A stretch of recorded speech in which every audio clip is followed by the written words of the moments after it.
close it and set it over somewhere else and start talking. That symbol is very bad. It suggests, okay, now that we have heard that, I'm going to tell you what God is really saying.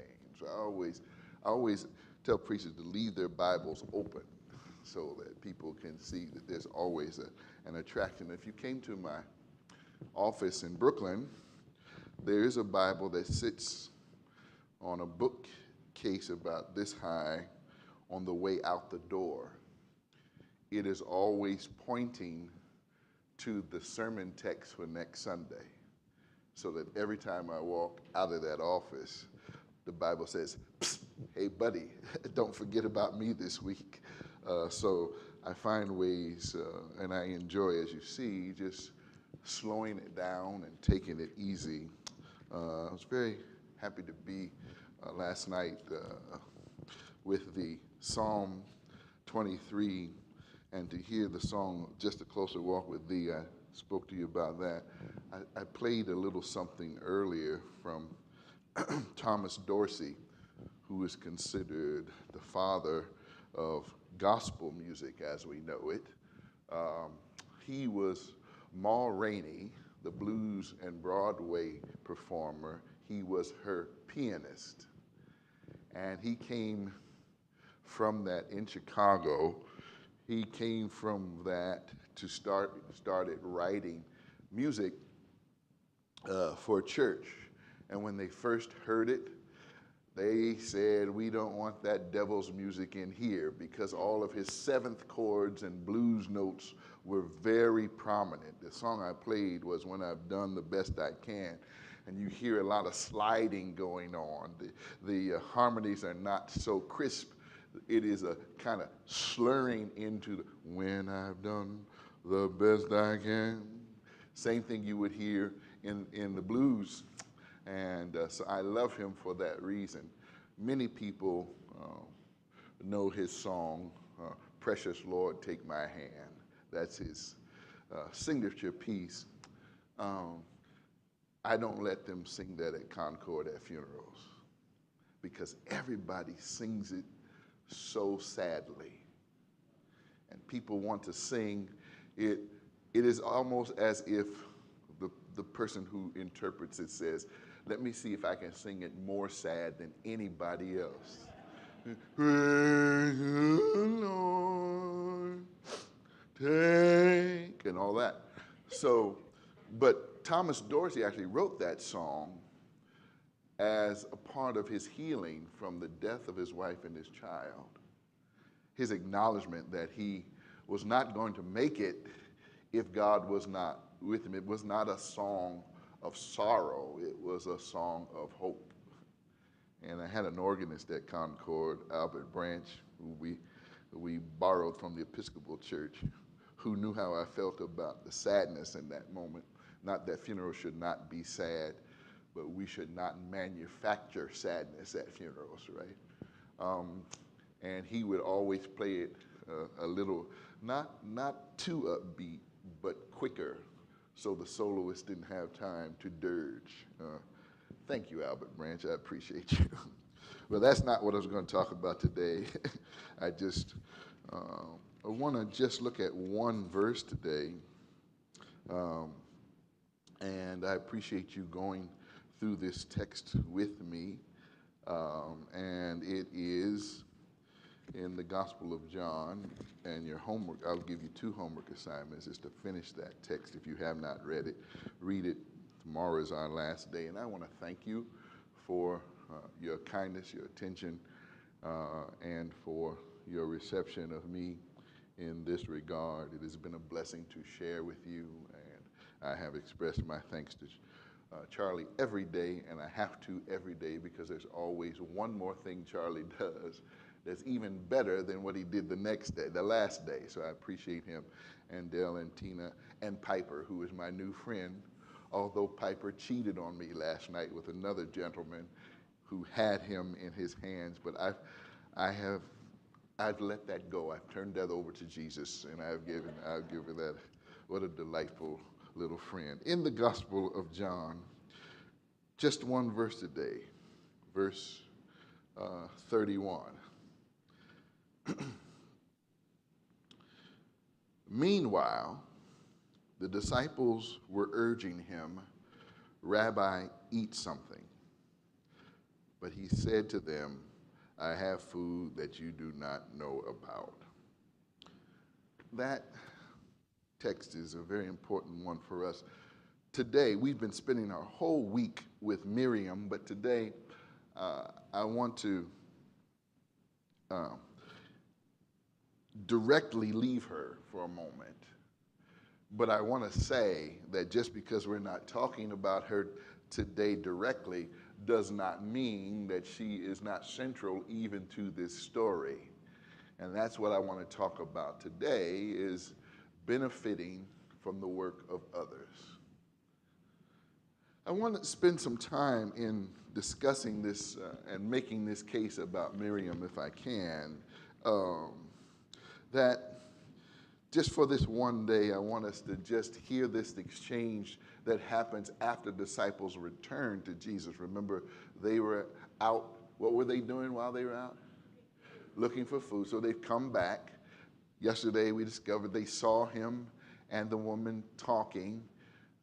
They didn't say anything because they had lost their imagination and curiosity to be curious about how the same question that she had asked him at the beginning, how is it that you, a Jew, would talk to me, a Samaritan, in the middle of the day? They didn't ask anything, but they kept on and they spoke to Jesus and said and urged him, "Rabbi, eat something." Now, of course, his answer is rather esoteric and spiritual, and of course, John does this a lot. There is in his repertoire of writing style, he uses a lot what the scholars would call Johannine dualism. He talks about something, but he's never talking about that. He's talking about something else. Let me give you a great example. For example, we get this period in John, this recurring idea in John. It is seated in his beginning preface, where he says that the darkness comprehended him not. You remember that passage? Did not overcome him at the beginning. That Jesus is the light. Well, this idea of darkness and nighttime becomes a metaphor for John, a motif for John, to let you know something bad is about to happen. So, for example, when they were at the Lord's table having the Lord's Supper, and Judas was about to betray Jesus, that all gets set into motion with John giving us a clue. He says, "And it was night." So those kind of things John would play on. He talked about in the 9th chapter. We'll get a little taste of that today. In the 9th chapter is a story of a person who is sightless from birth. And John's writing suggests, really, that this person who is sightless is the only one who can really see in this story. And the people who can see are sightless. Whether they said to him, "Why don't you just bless God and say that this man is a blasphemer," talking about Jesus. And he says, whether he's a prophet or not, I don't know. All I know is that I was sightless and now I see. He sees, they don't. And John plays with this a lot. So it's very easy to get into that trap when the disciples say to Jesus, "Eat something," he immediately tells them, "I have food that you do not know of," right? I want us to avoid assuming the posture of Jesus in our daily lives. I want us to appreciate what the disciples are offering us to remember.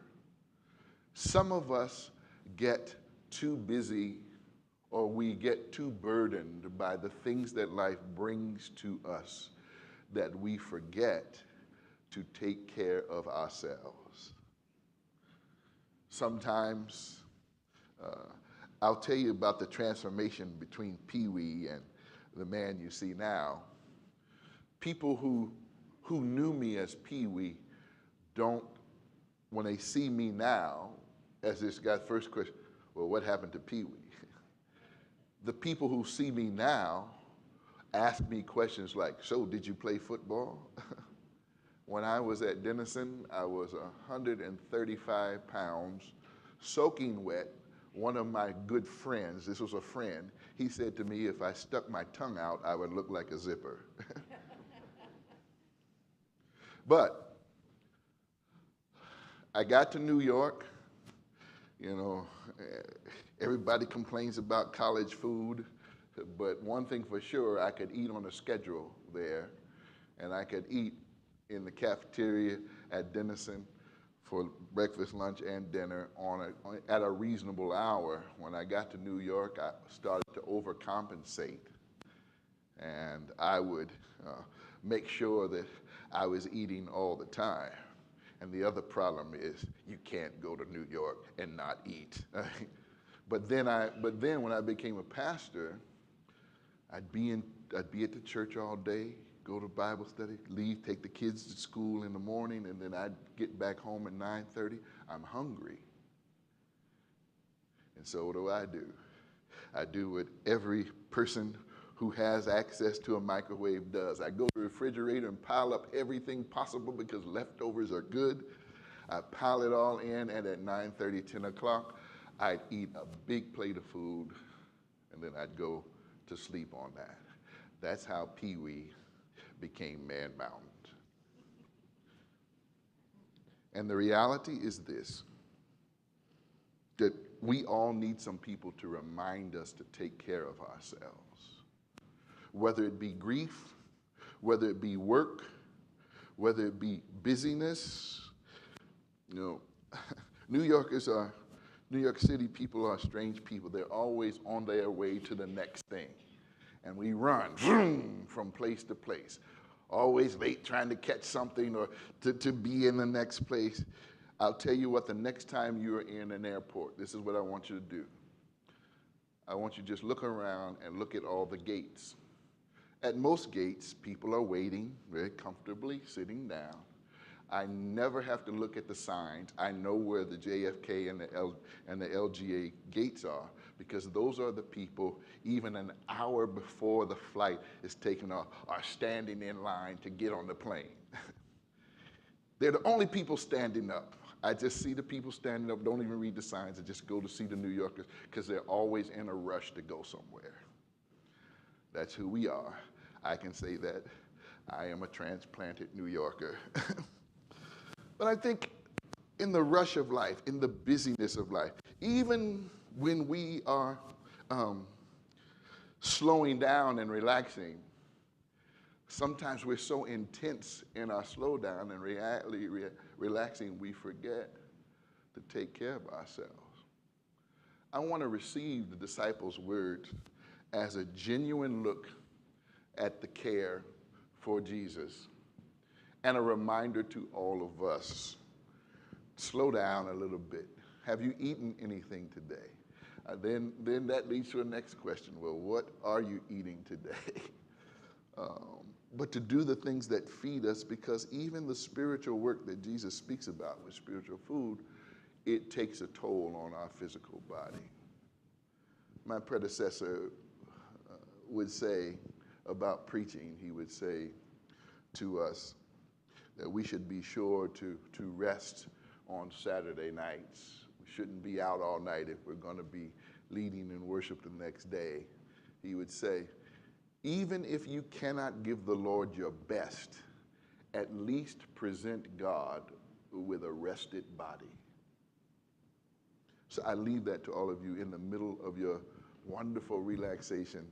Some of you probably have your activity sheet so full, you're going to run out of here and go to something else, and by the time it's all over, did I eat something today?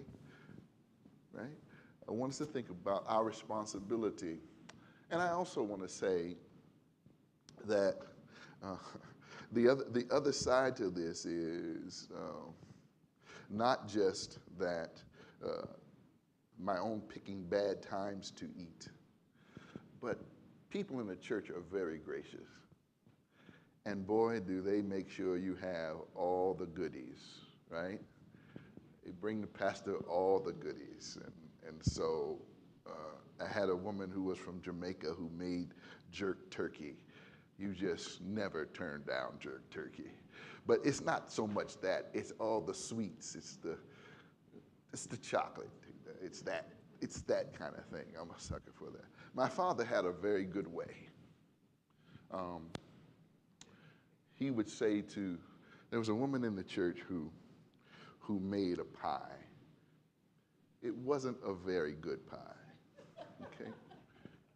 But my father had a rule. He would always receive it with grace.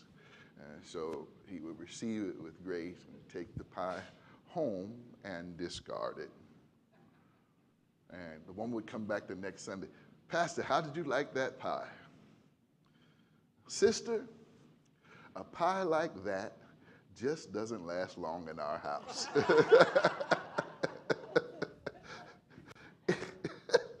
It's a wonderful use of words.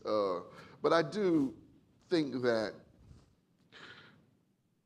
what the disciples help us with is because a lot of times people tell us in whatever we do that we should be doing self-care.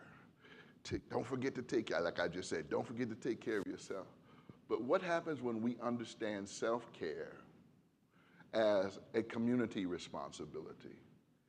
And not that we hound anybody or body shame anybody for the way they may look, but that we are really interested that people are getting what they need to go through those treatments, to grieve, to relax, to be nourished.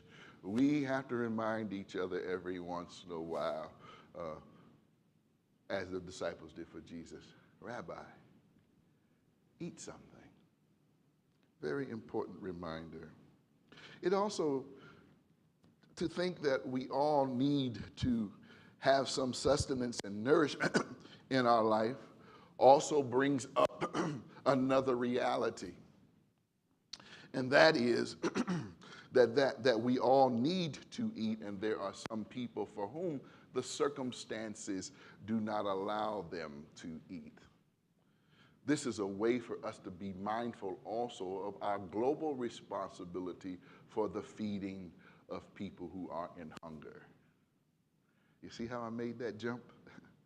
That a responsibility to think that all of us need sustenance in order to have the energy to do the things that are assigned, in the words of the church, assigned our hands to do, but to work, that there are some places, not all overseas either. There are food deserts in cities where low-income families cannot get access to fresh produce, cannot get access to food of quality. It is not all as good as it may seem in some other place. And our responsibility to say, did you eat it, should also prick our conscience about our responsibility to declare there is food enough in the world for all. And we should make sure that the people who have not get some to eat. We all need that. I told you about my baby daughter praying. When I met my wife, she was an Episcopalian, and she would always pray at dinner after asking God to bless the hands of those who have made it, etc., and may this nourish us. She would always say, and help us to remember that there are those who are without. Sometimes when we get to the table, we forget that eating whatever we want, a selection on a restaurant menu, is a blessing that some people in the world do not have. And I pray that we will ask that question not just personally to each other, but as a global commitment, did you have anything to eat today?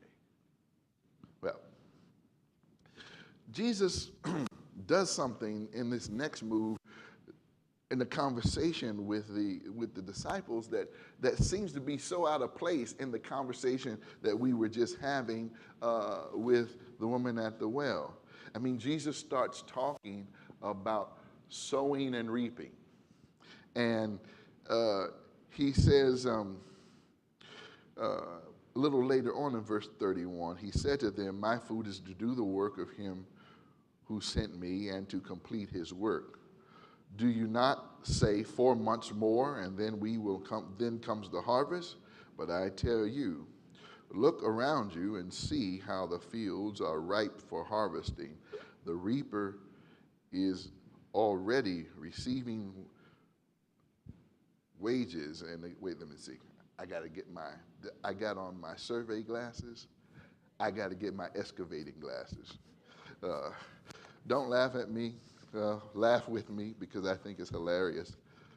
But I have progressive lenses. I've had them for maybe 6 or 7 pairs of glasses, and I still can't learn how to turn my head right to read.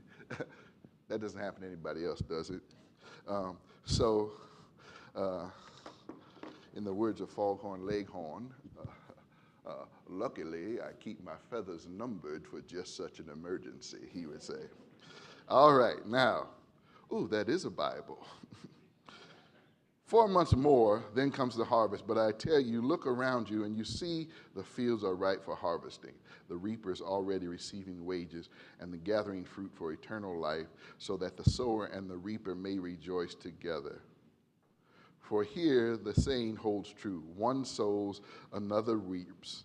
I send you to reap that for which you did not labor. Others have labored, and you have entered into their labor. Where does that come from? That seems so different from everything we've ever talked about before here, but we have to recognize that it is Miriam who is, in this sense, these disciples would have never had this conversation with Jesus if it had not been for that conversation that Miriam has with him at the well, which is to remember, friends, that all of us are the benefactors of things other people have set into motion, whether or not we are aware of it. Some of them we do know. Some of us can talk about. I've introduced you to some of the people in my life who have made ways for me, who have Dr. Charles Smith, who snatches me and says that you can do much better than what you're doing. Stop playing around, and the other people like that. But there are other people who, unbeknownst to us, lay the ground for the good things that happen to us. That there are people who sow and there are people who reap, and the hope is that the people who sow and reap can rejoice together when the harvest comes. Whew, what a deep word in the middle of this. I think I'm going to try to make it, as one of my mentors, J. Alfred Smith, would say, he said, I think I can, he had a voice like John Wayne, he would say, I think I'll make it plain, he would say. So I'm going to try to do that today. What is Jesus talking about in this reaping and sowing thing? Let's agree that in this story there are people who sow and people who reap, people who actually plant, who drop seeds, people who do the things. This is a tip of the hat to the people who have come before us. There are people who have planted things that we now benefit from. My church started in 1847. The first pastor was an abolitionist. It is an African-American church by definition. It started as a beginning of African-Americans, and remember in the early part of the 19th century that slavery was also happening in Brooklyn. And even after the New York disallowed slavery, there still were the places at which indentured servants and blacks would work, for example, for near nothing on the seaport. That movie, DiCaprio's movie, the Gangs of New York, behind that is the race riots at the seaports, the Irish and other white ethnics who were violently attacking blacks on the seaport because they were taking their jobs. So listen carefully. I hope you draw your, I don't have to draw that line, do I? They're taking our jobs.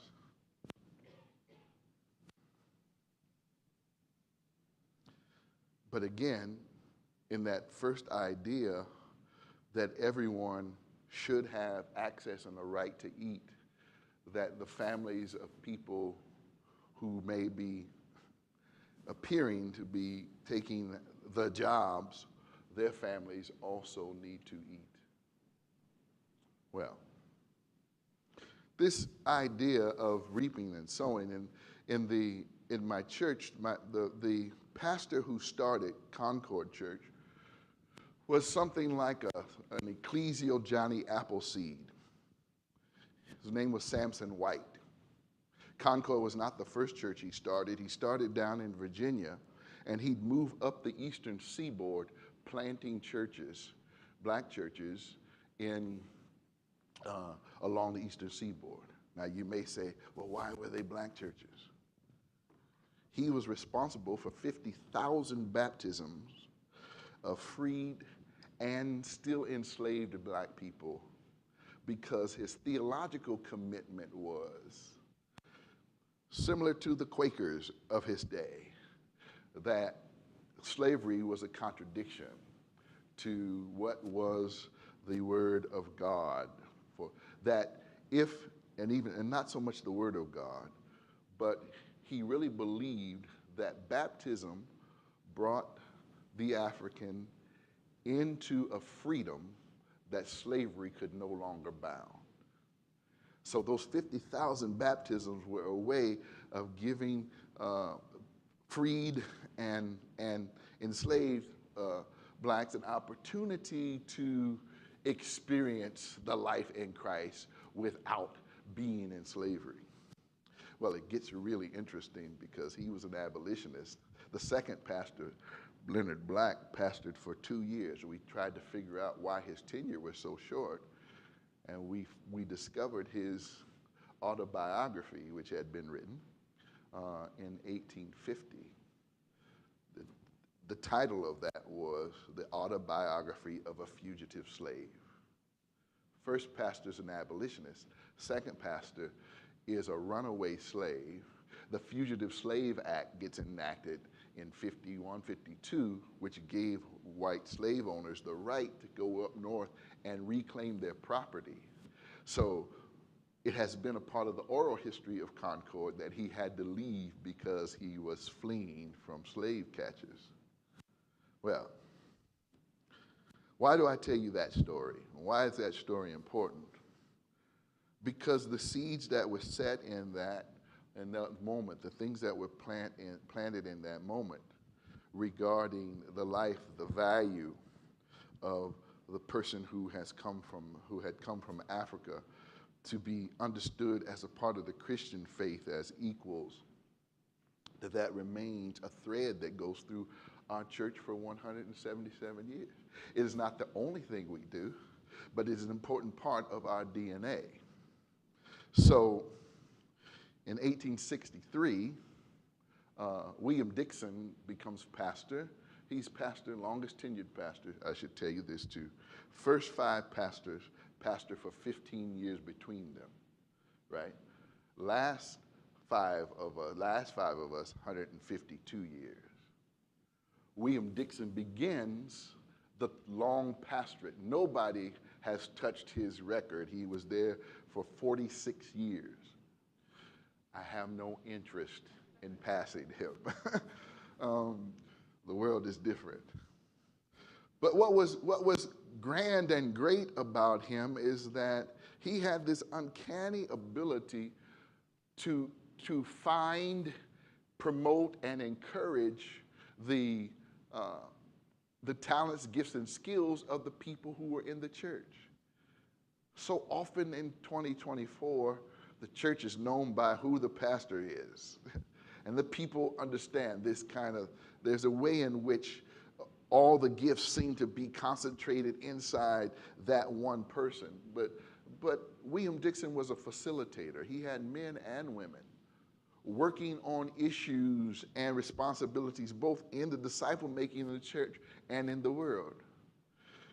My predecessor ordained my wife in 1989. We thought she was the first woman ordained there, but we discovered that one of his predecessors actually had ordained a woman to be the founding pastor of a church in 1938. It gets better.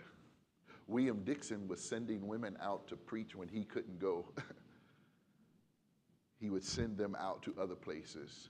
These kind of seeds, what I'm saying is, it is very natural for me to be who I am, where I am, because I am in a line of people. The church didn't start when I got there. They had been doing things for 146 years when I got there. And so now, here we are working through a continuation with the world changing, with different circumstances going on. We are participating in a way with each other that is still very much reminiscent of the people who have sown for us. And we reap the benefits of that.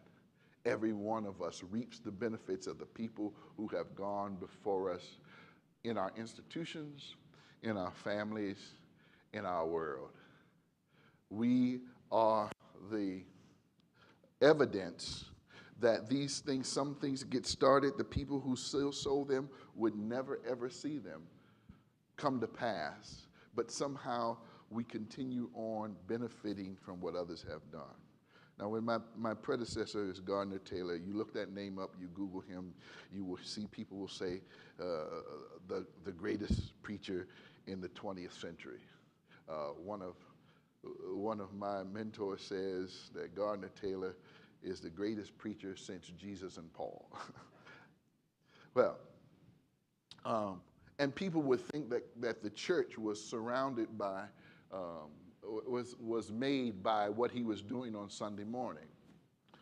The truth is that the church also had a network of social service organizations. 1951, a credit union that got started because they were redlining black neighborhoods. Banks were not giving money to blacks in center of the city. 1961, elementary school, because the reading scores in that neighborhood were abysmal. 1975, a nursing home. Now 140-bed agency that's been going all those years. It is right next to the church. 1983, a seniors housing program. 1990, a foster care program. In 1988, a social endowment so that we saved $1 million. The interest of that would be used to support worthy social causes, first in Bedford-Stuyvesant and all around. If you are familiar with the PBS series, Eyes on the Prize, about the civil rights movement, at the end of that you will see funded by the Ford Foundation, Mobil Oil, and the Concord Baptist Church of Christ. So those kind of things. All of those things I've described were not Gardner Taylor's things. There was a woman in that church by the name of Myrtle Brathwaite. She was a social worker. And Myrtle Brathwaite was a woman of short stature, but she had big heart and unquenchable dreams. And every one of those social service agencies, when something came up as a pastoral concern, Dr. Taylor would say, Myrtle Brathwaite, what should we do about this, right? What should we do so that, and here's the story about the nursing home very quickly. There were two older sisters. One was declining in health, and the other sister was looking after her. And so she came and talked to Dr. Taylor about she could no longer take care of her sister. Dr. Taylor had two options. Churches often will find the missionaries or the women who have extra time, organize them on a chart, make sure that Sister Jones goes over on Monday, Sister Jackson goes in on Tuesday, Sister Sarah goes in on Wednesday. But that is so tenuous, isn't it? Because people's own lives get busy. So instead of saying, what do we do to meet this circumstance? The church had this thing, let's not deal with this situation. Let's talk about how we can put something in motion or set something up so that this particular situation can be systematically addressed. So this one sister going to talk to her pastor about her sister, her inability to be a caretaker giver for her own sister, led Dr. Taylor to go, and he called Myrtle Brathwaite. And then the next thing you know, they had bought the houses next door and built a nursing home next to the church. We benefit from what people have sown. We are benefiting from things that people have not, we did not sow, but we share in the harvest. Now let me get that out of the macro for a moment and park it right with us. There's a book called, was written in 2004, How Full Is Your Bucket? And this is what the writer says. He says, everybody has a bucket and what I would call a ladle, but he calls it a dipper. You know what a dipper is, right? Everybody has a bucket and a dipper. And in every encounter we have with each other, we all bring our buckets and dippers. Now, and in any exchange, in any encounter we have, like the one that the woman had at Jesus with the well, one the disciples are having with Jesus now, any encounter we have this bucket that has water in it, and we have a dipper so that we can take water from other people's bucket. Not steal it. Some people pour into us. Some people say things that fill our bucket. Now, you all know somebody who seems to just empty your bucket every time you talk to them, right? People who just, they never ever really put anything into your bucket. They just come and take emotionally out of you. They just take from you and fill their bucket, and they walk up fine. You say, ooh, I'm tired. And then some of us also know people who never understand that their bucket is also for filling other people's bucket. And so they just come and drown you with everything and that too is an exhausting exchange. Have you ever been in an exchange with anybody and you never got a word in? Emotionally, we all have these buckets. We carry around the bucket, we carry around the ladle, and our job is to always check the levels of how much or how full our bucket is. When you have given out too much to other people, you need to spend time with some folks who have some extra water for you. Does that make sense? And remember, friends, when you keep pouring out from yourself, you also have to acknowledge that I only have so much. I think they call that now bandwidth. There's only so much capacity I have to give. And when your bucket gets low, you need some spaces to fill your bucket up. I want you to remember that the rest of the day and the rest of your life, that you are benefiting from something somebody else has done. Someone has poured into you something. And you are also a blessing because you can pour into others. But remember, the most important bucket, and this is not selfish, you cannot help anybody in either case if your bucket is empty. Now, you notice I haven't, and Charlie had been talking about living water. I hadn't talked about living water at all in this time, but now is probably the time to talk about it. That bucket is the bucket of living water that gives you the opportunity both to give and receive, to give and also be restored. It is the power of what Jesus was offering the woman at the well. And tomorrow, when we get back together, I'm going to finish the biblical part of her story. I'm going to tell you what amazing things she has done and how all over the world, not just the Eastern Orthodox Church, in Mexico and in South America, other places, people have carved out festivals for her. That because that conversation, which seemed to be like nothing, she walked in with a ladle and a bucket, and so did Jesus, although she didn't see it. But when he got finished pouring into her, she dropped the buckets that she had, and she went on to fill the buckets of others. May that be so for you today. May it be part of your thoughts. Remember, don't be selfish now, because this is about exchange. You can't just say, this water is for me, and that's it. Nor can you say, well, I'm the only one who gives. Let people have the experience of letting other people share with you. And even if they don't put a full ladle in, just a little bit of water from somebody else's bucket helps your water to even be more enriched.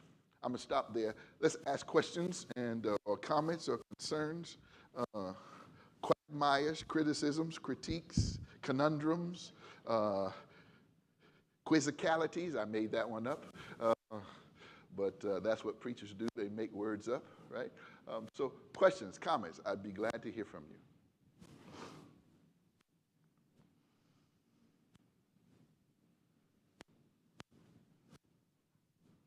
I like you're talking about living water, but one of the things that Jesus talked about with the woman was to remind her of her sin.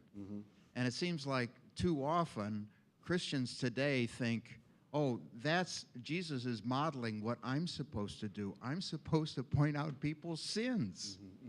Interesting, because notice we haven't talked about that since the first day, which is really what Jesus calls us to do. Not to point out the sins of others, but to give people the opportunity to become renewed, to be a new person in Christ. If anyone be in Christ, behold, that one is a new creature. All former things have passed away, and all things become anew. But we harped, and intentionally. After I told you her story, you never heard me talk about it again, because she's going to do something that will be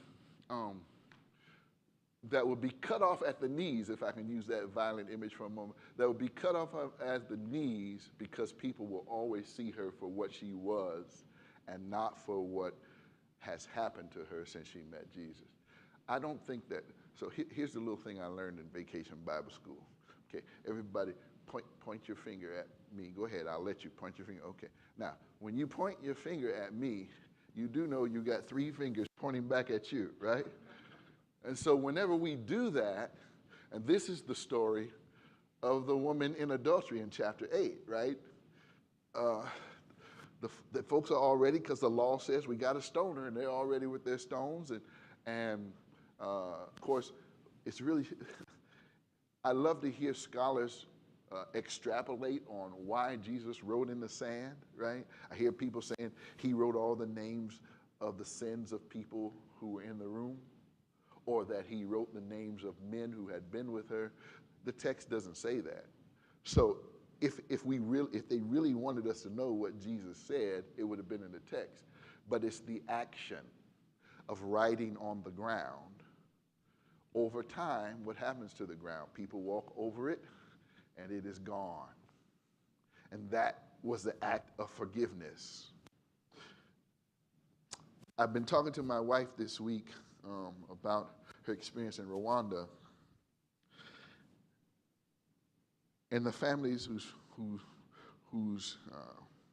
the people whose families were murdered are practicing forgiveness.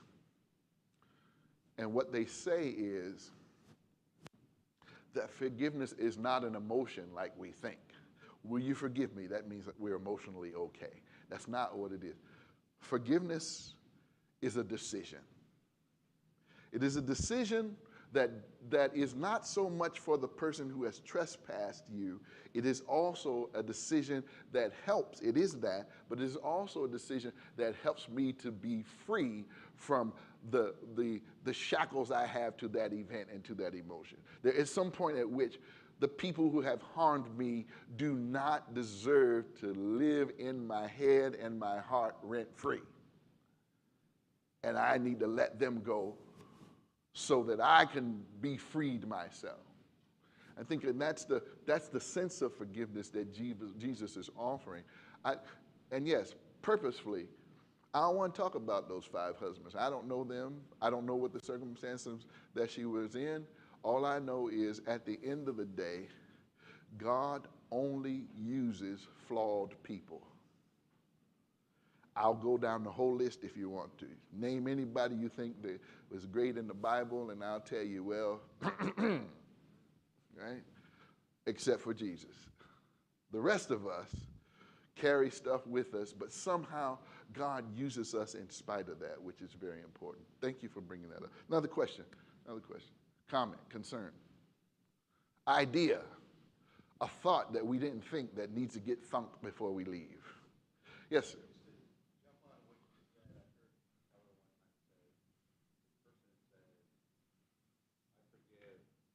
Forget, then you really haven't forgiven.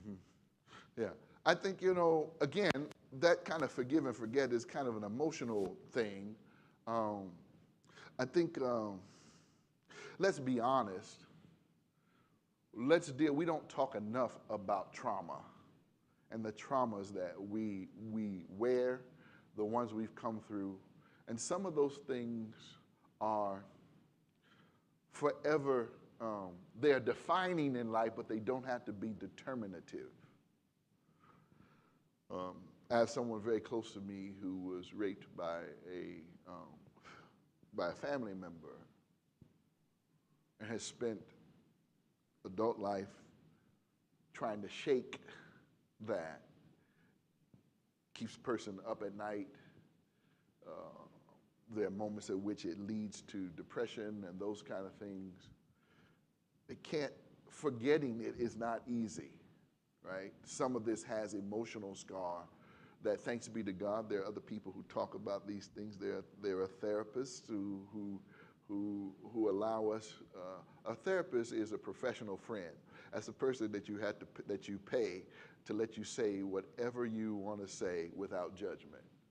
It's a shame that we're in a culture that the only safe space we have is that, but that is necessary because we get to play back the issues and they play back for us the things that we have thought about ourselves, but we just skipped over. When I came to the church, had relationships with, and I still do, with Jewish rabbis, and they would say, every rabbi needs a pastor, and every pastor needs a rabbi, and that is absolutely true. But every pastor also needs a therapist. Yes. Bob, you had something? Or you all right? Barb was next. Yeah. Okay. Go ahead. We'll come back to you, Barb. Okay, please. I'm a retired professor in that clinical area of behavioral health. Okay. And I just wanted to add to what you were saying in terms of being able to forget. There are too many of us that hear those stories and we say, oh, it's all right, just get over it. Yeah. We do not say, tell me about what it was like to kill the first time you were in Iraq. We don't listen to that. I also think professionally that it does take professional help to be able to heal Right. and to know what are the techniques when I'm having the flashback that I can calm myself. Yeah. So I have a friend who's in a nursing home, only in the memory care unit. She's been having what those administrators call hallucinations. It's my professional opinion that they're flashbacks Right. of the trauma she had with her older siblings who chased her with the vacuum cleaner when they were supposed to be watching her while the parents were working. She is terrified, terrified. The one in the nursing home that's the problem is she sees rats coming out of the shower drain. And that terrifies the administrator because, well, they can't have that reputation. Right, There right. aren't any rats coming. Right. Again, the reality is she's reliving her childhood. And we know that when you're losing your memory, it tends to be the most recent things, the things she can still remember or that are coming back now are the older things. Thank you for letting me do your preaching. No, I am very glad you're here, and this is exactly what I'm talking about, because some of us who stand here, we actually believe we have all that knowledge. Please tell us the things that we need to know. It takes all of us. I can do my part, but I can't do this part, and this is a very important part for people dealing. And I have been helped by people who have talked to me about trauma and the lingering effects of trauma, and that all of us, I'm going to put this here for us to think about. We all have just come out of social trauma. Some people have gone back to doing just what they're not processing the ways in which the isolation, the confinement. One of the reasons why we can't talk to each other is because we spent 3 years just talking to ourselves. And we haven't had the exchange. We hadn't had to deal with anybody else because we are stuck in our own place trying to survive. Well, everybody has been doing the same thing. Now we have to come out of this and start talking to each other, sharing and listening to the stories that other people have, because their trauma is not like mine. However, we could pour into them, or they can help us to expand our understanding of what trauma is like. So thank you. Thank you. Barb, you had a question or comment back here. I didn't want to miss it.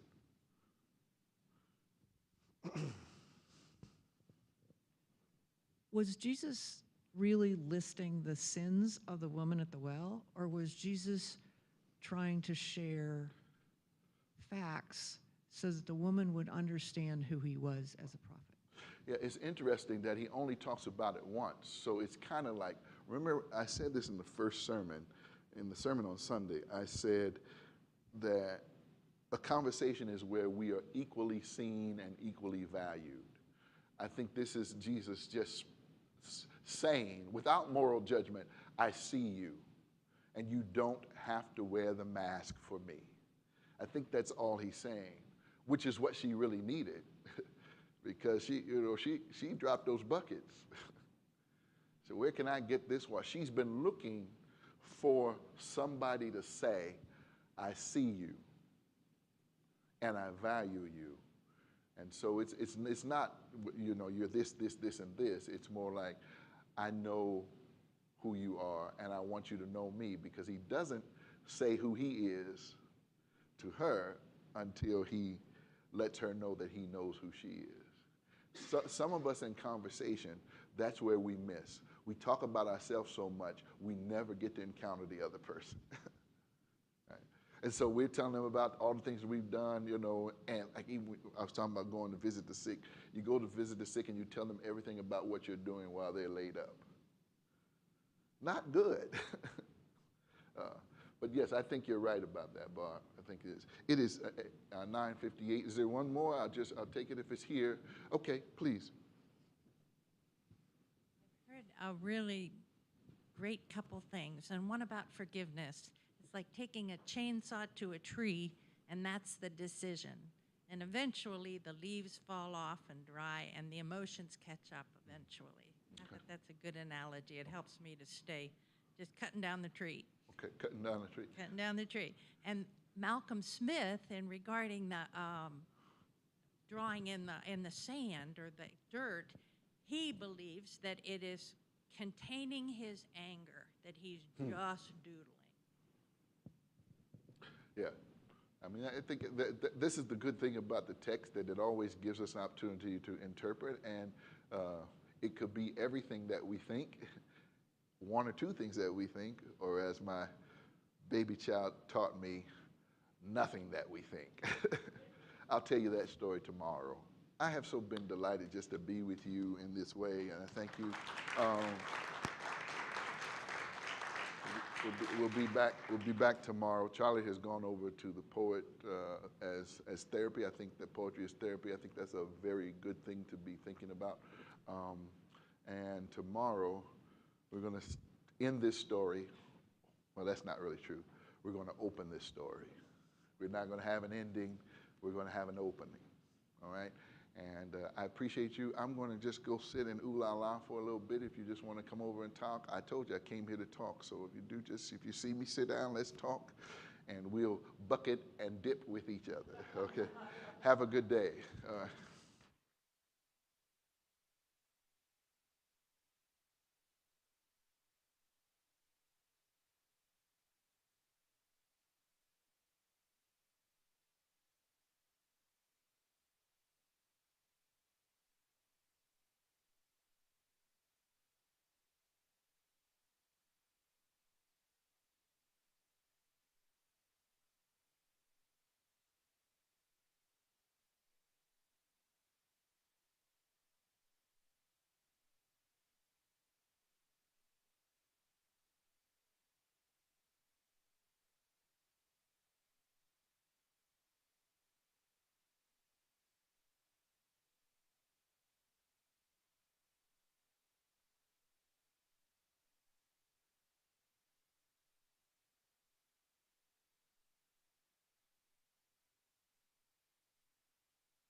Testing, testing.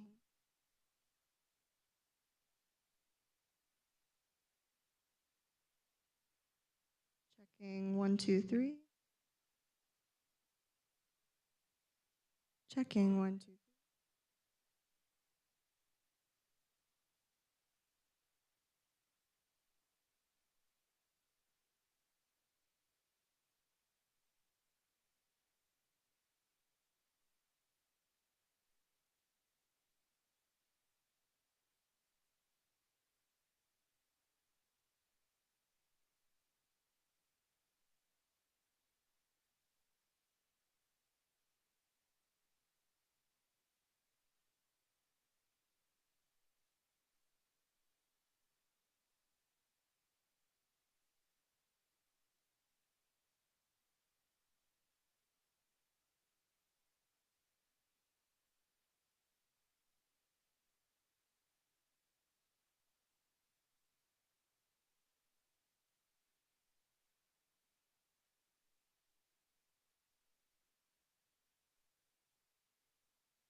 So if I stop at, like, if I stop at 11:15 and just Q&A, is that okay? Perfect. So 45 minutes of content.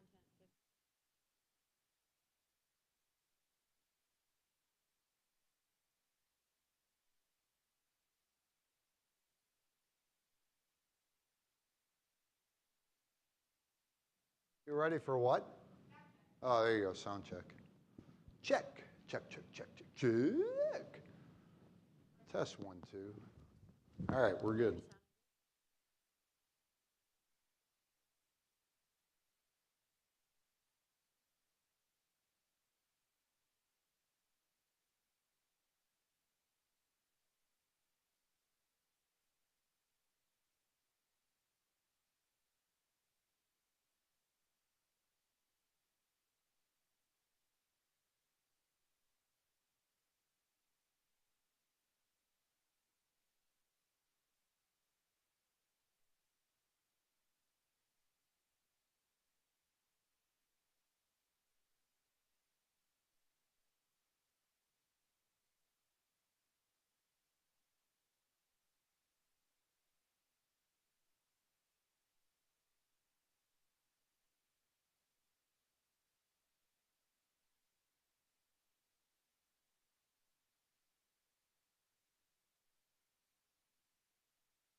morning. Good morning, everyone, and welcome. Thank you for joining us for the Lakeside Gardening Experience Week.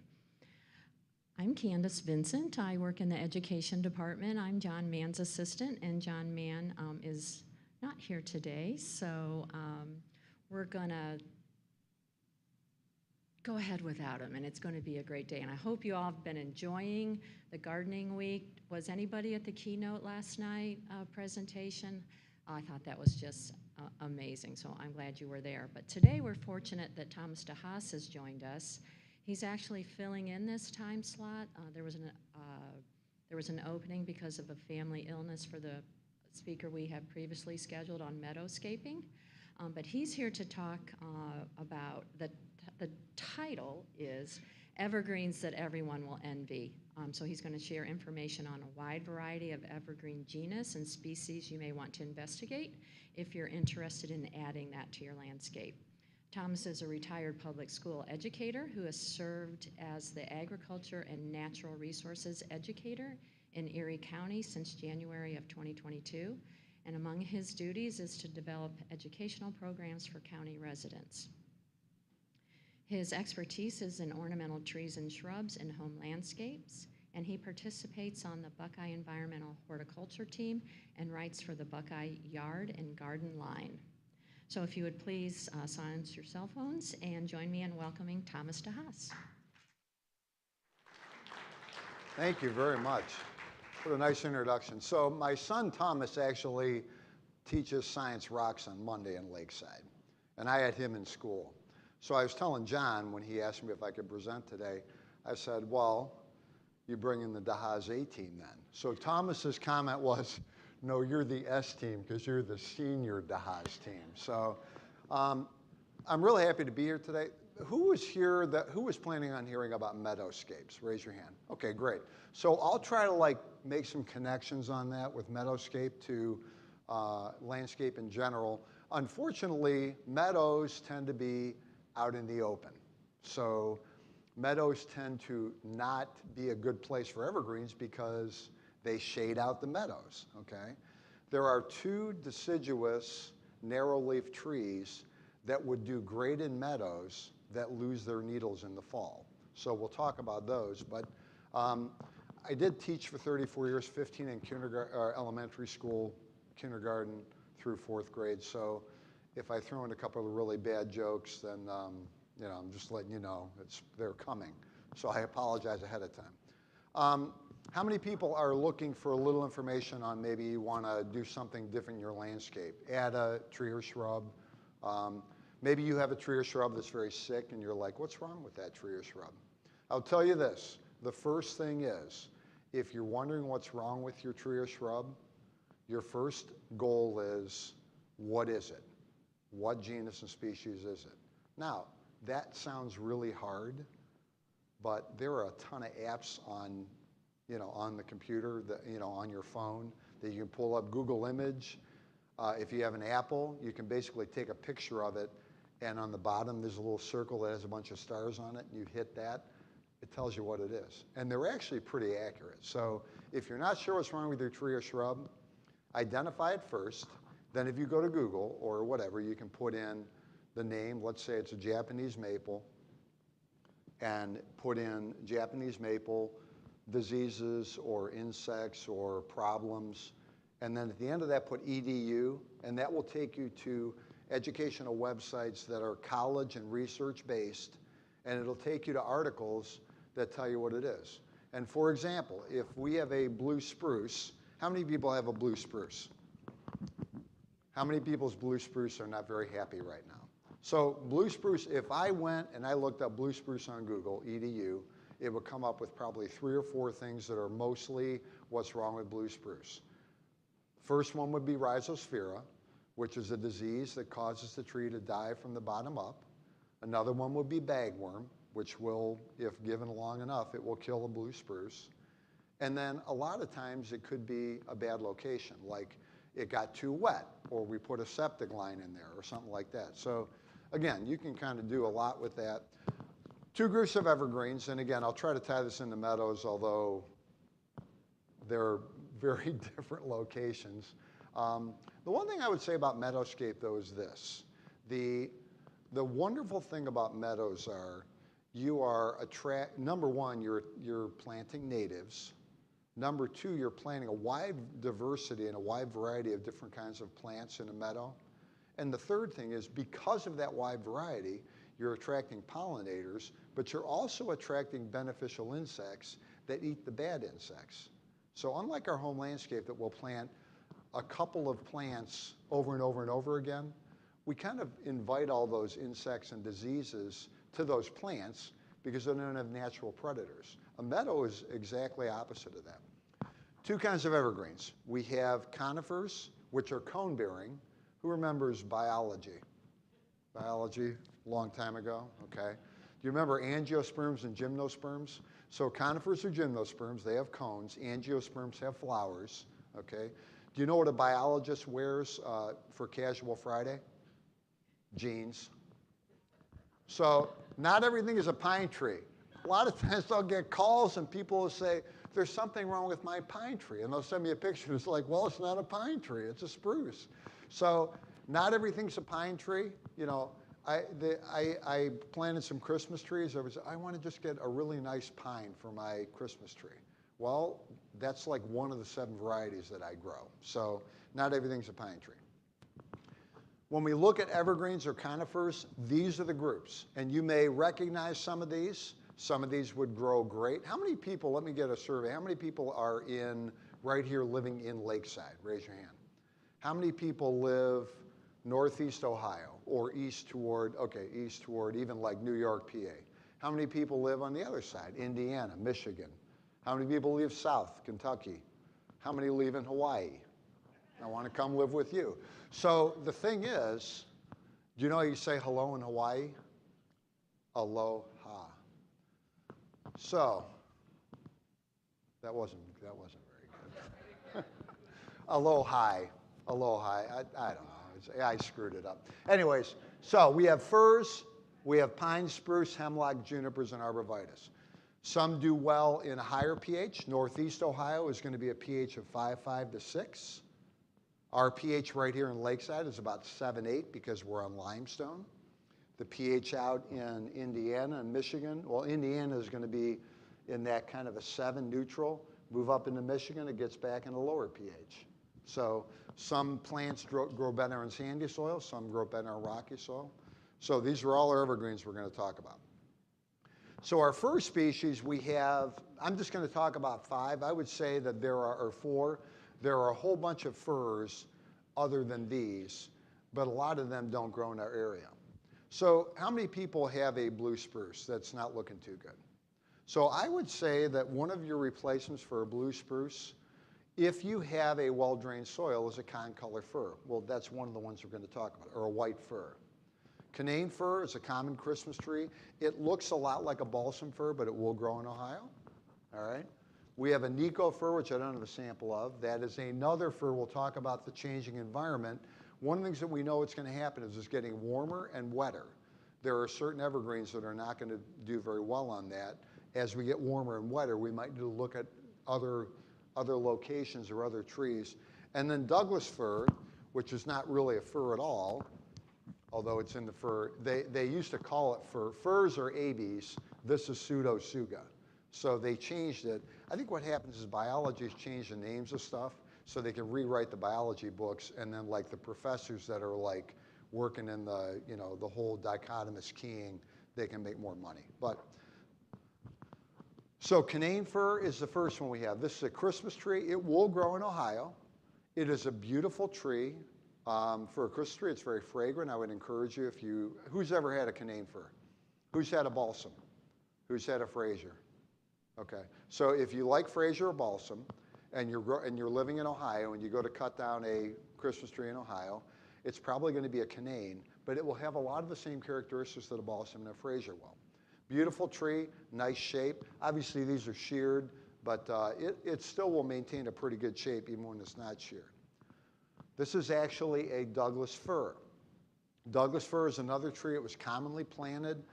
It's a nice tree, but it has an Achilles heel. It's got a problem, and that it gets something called Swiss needle cast. So this is actually in a Christmas tree farm, growing well, but when you're growing them all together, you can get this, which is Swiss needlecast, a disease that they get. And once you get it in a field, it goes like wildfire throughout the field, kind of like, I guess, COVID or something like that, or potato blight. You know, it goes through the whole field. So that's kind of the problem. We probably don't want to think about planting a Douglas fir in our landscape unless we're willing to spray it. And most of us do not want to use pesticides or insecticides or herbicides or fungicides more than we have to. So selection really does help you to decide which tree, which tree I want to get. Concolor fir or white fir. And if you look at that picture on the right-hand side, I mean, that's got a really blue color to it, doesn't it? So from a standpoint of a blue spruce, and these grow in Ohio. I have one grown in my yard. My pH is 7.8. I live about a mile from here. So, by the way, it was really nice for them to invite me because I didn't have to drive to Sandusky today. I just kind of hung around and got to come to work here. So that's kind of cool. So, but yeah, white fir, beautiful tree, blue-green foliage, keeps a good shape, hates wet feet. Do not plant this tree in a wet location. It will cry for a while, then it will die. So it will not make it. This is one that's, if you've ever been to Firelands, BGSU Firelands campus, this is actually a tree that's growing at Firelands. It's about 40 feet tall. This is a concolor fir, or a white fir. Beautiful tree. Again, you want to make sure it's in the right location. So one of the things to keep in mind, and these are slides from Dan Herms, but one of the things to keep in mind with the future, and this is not only evergreens, this could be meadowscaping, this could be planting deciduous trees. We are getting less frost. Basically, we always hear about the frost-free date as being like May 15th. Don't plant your yams before May 15th. We're getting a shorter winter season as we get a little warmer every year. So we're actually moving to a projected frost-free length of season. As we go through, we're going to have more frost-free days. And the more frost-free days we have means a longer growing season. That's one thing to consider. The other thing to consider is this. We are getting number of days over 90 degrees. A lot of times evergreens don't really like really, really, really hot weather. In fact, a lot of them are more suited to grow in kind of mountainous regions. So again, back to, who remembers studying geography? Do you remember like studying the desert and, deciduous forests and, conifer forests? So we used to be something called a taiga, which is a transition conifer and deciduous forest. They kind of grow together. We're probably going to start losing some of that conifer aspect, and it's going to start moving north. The other thing is, if you like pancakes, who likes pancakes with maple syrup on them? Okay. We're probably going to start losing more of our sugar maples as we get warmer and wetter because they tend to like that cooler, those cooler, longer winter seasons.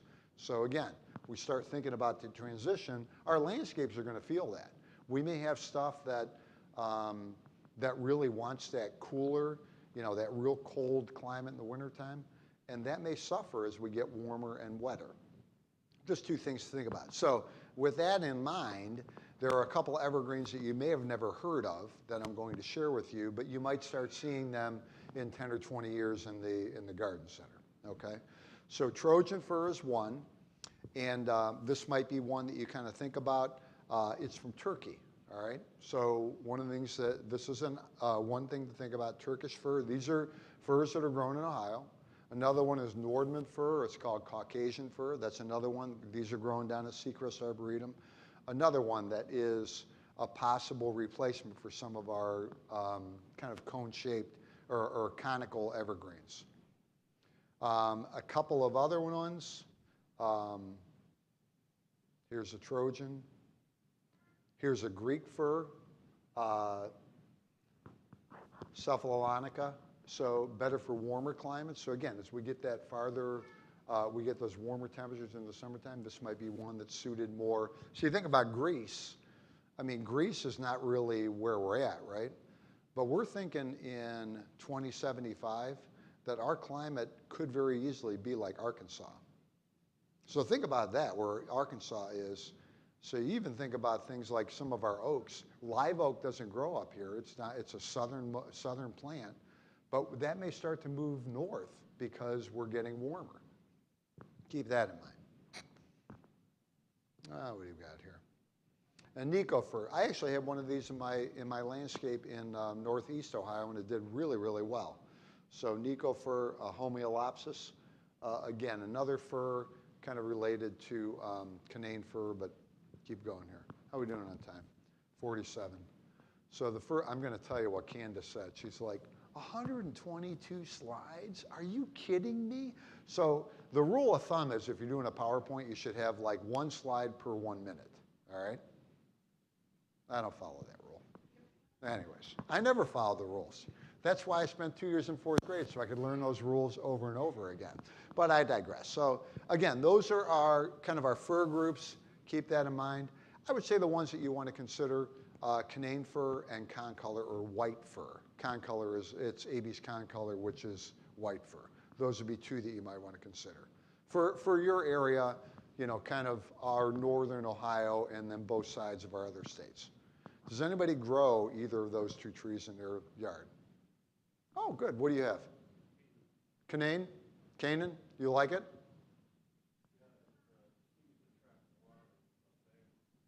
Aha! We'll talk about that. So the problem is this. Bagworm, I'm just going to talk about it now. Bagworm used to be a problem south of Route 70 in Ohio. Okay, so if you think about that, from 70, about Columbus, south, that was where we had all the bagworm problems. Never had any bagworm problems up here, because why? Because our winters were too cold. Well, what happened? Our winters are becoming milder. Bagworm is moving northward. So, and he probably knows it better than anybody. This year he sees 2 bagworms. Next year he sees 25. And the next year it could be 150. So the goal is to get those you can pick the bagworms off. If you see a couple, pick them off. If you see a couple more, you don't always have to go right to spray. Sometimes physical control is just as effective. All right, let's talk about our spruce, or spruces, or whatever you want to call it, spruce. Now, that's why I say spruces. I'm trying to spruce up my PowerPoint. So blue spruce, Norway spruce, white spruce, Alberta spruce, and weeping Norway spruce. And we'll talk about all these. But some of these you've seen. Who has blue spruce in their landscape? I would be willing to bet that if they're over 15 or 20 years old, they're starting to lose their bottom branches. The problem is they do get rhizosphaera, not when they're babies, when they get older. And so that would be one that I would stay away from, because the only way to control that is to spray it 3 times in the springtime. You can control it, you can get a nice looking tree, but nobody wants to spray 3 times in the springtime. So keep that in mind, that tree selection is one. Norway spruce, on the other hand, can get rhizosphaera, but it tends not to be near as attractive to them. All right, blue spruce, your first one. All right, so blue spruce, beautiful blue color. When I was selling Christmas trees, and let me see, it was like, I sold them for 20 years, Northeast Ohio and Kirtland at Creewood Forest. These were beautiful trees, people loved them, but they loved us to load them on their car. So they would have loved us to go and decorate for them in their landscape, but they're very, very prickly. But beautiful tree, blue-green color, that's the attraction. The replacement for that, I would say, would be concolor. That would be a good replacement for if you have a well-drained location. But again, you get a nice plant. This is another one that's a magnet for bagworms. Bagworms get started on this. You better get them off or you're going to have to spray. So this is actually over at Nome's Health Clinic. Okay, this is a blue spruce, actually a weeping blue spruce. That's what rhizosphaera looks like. That's what it looks like. And that's what that tree looks like. Now, why that's still in the landscape, I'm not really sure, but it makes a great location. The other thing to keep in mind is this. It's by a mini split, so it's probably blowing out hot air on that. It has no place for the roots to grow. I mean, why that was planted there, I'm not sure, but it was a good picture, right? So don't do that. Again, blue spruce, if you look at the one that's kind of faded out there, you can kind of see that it's That one's kind of dead right there. The ones in the background, they're going to get rhizosphere. They just don't have it yet. And the one to the right-hand side, that's kind of like a bunch of sticks, and then that's the top, that's rhizosphere. These did not actually die from rhizosphere. These actually were planted right up the street. So if you came in by East Harbor State Park, or if you came in East Harbor and you drove down 163, on the right-hand side, they put in a whole bunch of new houses there, and they planted these trees 15 feet in the air. So trees do not grow in the top of a mountain, okay, unless they get a lot of water. So these did not do well there. The other problem with, and not only blue spruce, but blue spruce tend to be notorious for this because there's so much mass on top. When we get a really strong wind, and this usually happens in the spring, okay? Strong winds, saturated soil, and the tree blows over, all right? They're very fibrous rooted. They will tend to root on top, grow the roots are very much to the surface. So if you get a wet soil and a lot of wind, and you have that, it's kind of like a sail, it'll blow it right over. I do get questions all the time, can I stand this back up? Yes, but it will never make it, okay? You can stake them up, but you'll never be able to remove that stake and that rope. It'll always have to be staked because it's already weakened already. This is a church out by Fremont. That's kind of nice. So another blue spruce. That may have died wet soil. It could have just started to die and then it got died. These are over at Kalahari, okay? You know where I'm talking about? So you look at all the blue spruce in there, they all look like this. But beautiful color. All right, Norway spruce. This is one, if you think about Norway, high mountains, that kind of thing. But frankly, this tree does really, really well in our area. So Norway spruce, a little smaller needle. We do grow these as Christmas trees, but we recommend not cutting them until December 10th because if you cut them like December 1st and you have them up about December 20th, you're going to have a bunch of needles on the ground and a fire hazard and all that stuff. So don't hold their needles for a Christmas tree. They do make a nice landscape tree. They will maintain a very conical shape without any trimming. This is actually my backyard that's never been trimmed, the one on the left-hand side, okay? White spruce. Very similar to a Norway spruce, but white spruce is a native. Norway spruce is from Norway. Okay, so white spruce is actually native.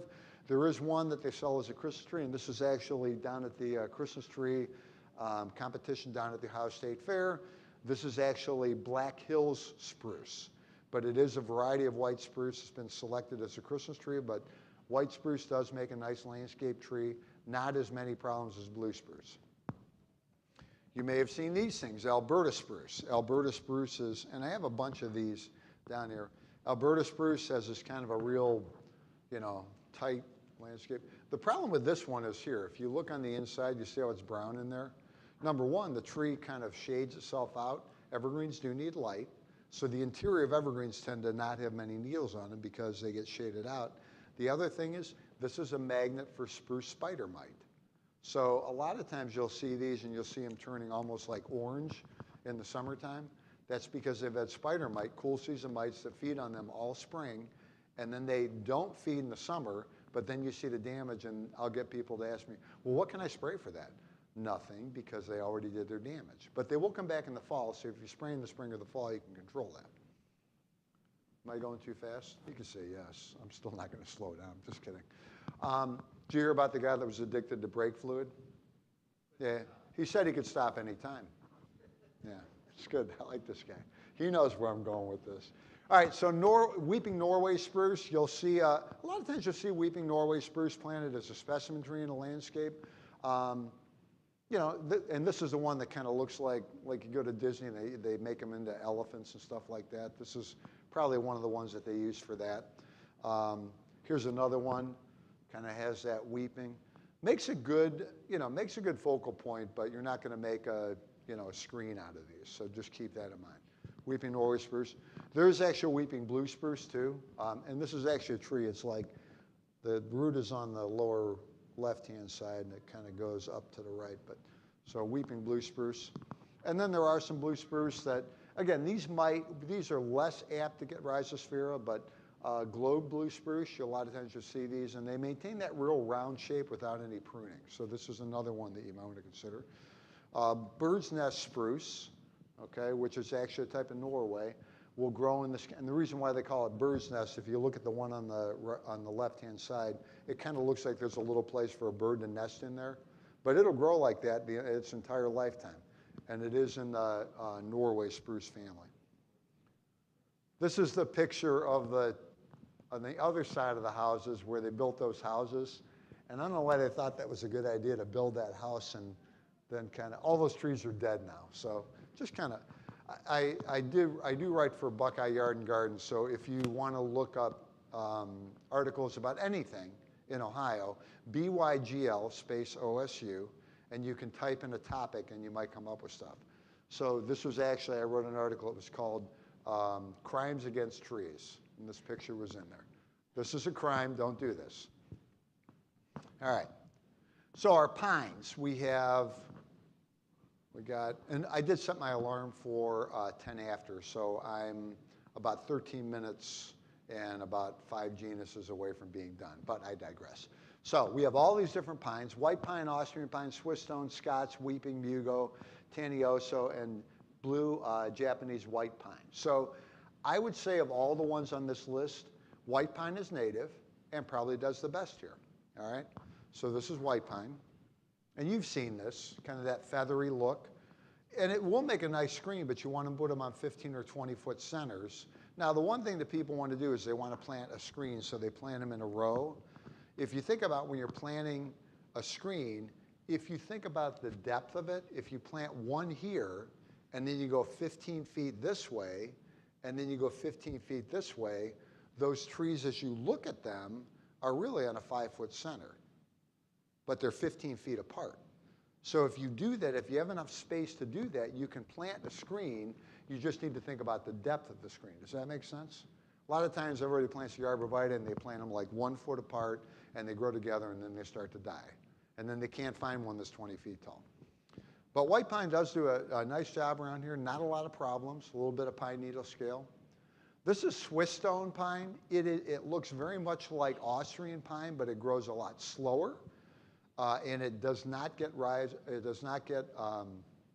diplodia tip blight, which most of our Austrian pines that you see on the freeway, they're all dead or dying. They used to be salt tolerant, but they get diplodia tip blight and they get something called dithrostroma. It's 2 diseases that basically kill those plants. But Swiss stone does a nice job. This is in front of Thor Racing. Pretty nice looking trees. They will maintain that shape. Pretty disease-free. Scots pine, again, this was a common Christmas tree, but there are a lot of problems with this. Don't plant Scots pine. You'll get pine needle scale, you'll get pine sawfly, they'll get diplodia tip blight. So this is actually a Scotch pine that wasn't treated, that was in a landscape. This is, what is this? Drawing a blank. It's a disease. Don't plant Scotch pine. It'll come back to me. This is a weeping white pine. Again, going back to white pine, this is a weeper. Again, a nice specimen plant. Mugo, a lot of times you'll see mugo pine. People have mugo pines in their landscape. It makes a nice, kind of like that nice border. These are probably 20 years old. So, but mugos, a lot of times you'll see them at parking lots. That's a mugo. That's Tanioso pine. This was actually grafted.